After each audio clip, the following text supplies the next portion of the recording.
ಪ್ರಜಾಧ್ವನಿ ಇದು ಪ್ರಜೆಗಳ ನಂಬಿಕೆಯ ಧ್ವನಿ. ಕಳ್ಳರ ಬಂಧನ, ಚಿನ್ನಾಭರಣ ವಶ.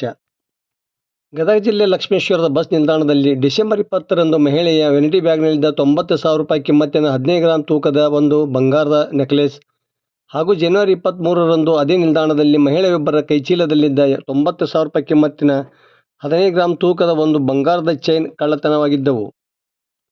ಈ ಕುರಿತು ಲಕ್ಷ್ಮೇಶ್ವರ ಪೊಲೀಸ್ ಠಾಣೆಯಲ್ಲಿ ಪ್ರಕರಣ ದಾಖಲಾಗಿದ್ದವು. ಎರಡೂ ಪ್ರಕರಣಗಳನ್ನು ಭೇದಿಸಲು ಪೊಲೀಸ್ ಅಧೀಕ್ಷಕರು ಹಾಗೂ ಹೆಚ್ಚುವರಿ ಪೊಲೀಸ್ ಅಧೀಕ್ಷಕರು ಡಿವೈಎಸ್ಪಿ ಅವರು ಸಿಪಿಐ ನಾಗರಾಜ್ ಮಾಡೇಡ್ ಅವರ ಮಾರ್ಗದರ್ಶನದಲ್ಲಿ PSI Nagaraj Gadad, crime PSI T K. Rathod, ASI N A. Moulvi ಹಾಗೂ ಸಿಬ್ಬಂದಿಗಳಾದ R S. Yaragatti, M A. Shaikh, D N. Nadaf, H I. Kallandavar, Pandurangarao, A R. Kammar, M N. Ballari, C N. Mathapati, Guru Budihal, Sanjeev Kardur, Madhuchandra Dharwad, Somu Valmiki, Nandayya Mathapati ಅವರನ್ನು ಒಳಗೊಂಡ ತನಿಖಾ ತಂಡ ರಚಿಸಿದ್ದರು.